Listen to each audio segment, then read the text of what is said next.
ہندوستان کی ریاست گجرات کا بادشاہ قطب الدین بیمار تھا، کافی زیادہ تکلیف تھی۔ اس نے اپنے محل سے باہر دیکھا ایک لکڑہارا لکڑیاں لے کر جا رہا ہے اور چلتے چلتے ندی سے پانی سے گزرتے ہوئے دوسرے کنارے گیا۔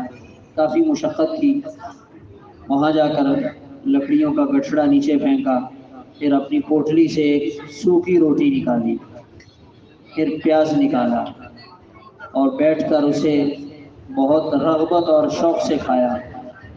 پھر ندی کی طرف آیا اور وہاں سے پانی پیا اور لے کے آگے گیا اور دیوار کے سائے میں جا کے لیٹا اور سو گیا، اور بادشاہ اسے دیکھتا رہا۔ بادشاہ یہ سارا منظر دیکھنے کے بعد کہنے لگا، اگر یہ شخص اپنی صحت مجھے دے دے اور اس کے بدلے میری ساری بادشاہت لے لے تو میں اس کے لیے بھی تیار ہوں۔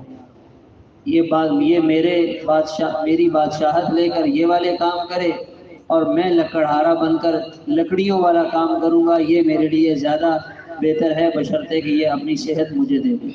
تو اس سے پتہ چلتا ہے انسان کو اللہ تعالیٰ نے جو صحت دے رکھی ہے یہ کتنی بڑی نعمت اور کتنی بڑی دولت ہے، لیکن انسان اس صحت کی نعمت کی ناقدری بھی اتنی ہی کرتا ہے، اور اس کے ضائع ہو جانے کے بعد انسان کو افسوس ہوتا ہے، کاش صحت مل جاتی تو میں اس سے کچھ بنا لیتا۔ تو ہمیں اللہ تعالیٰ نے الحمدللہ جسم اور اعضاء کی سلامتی سے نوازا ہے، صحت دی ہے، تو ہمیں اسے صحیح کام میں لگانا چاہیے۔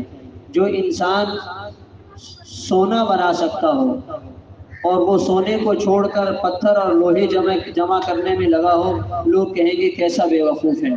ہم اس صحت سے ہمیشہ کی آخرت بنا سکتے ہیں، لیکن ہم مٹی گارے کو جمع کرنے میں لگے ہوئے ہیں۔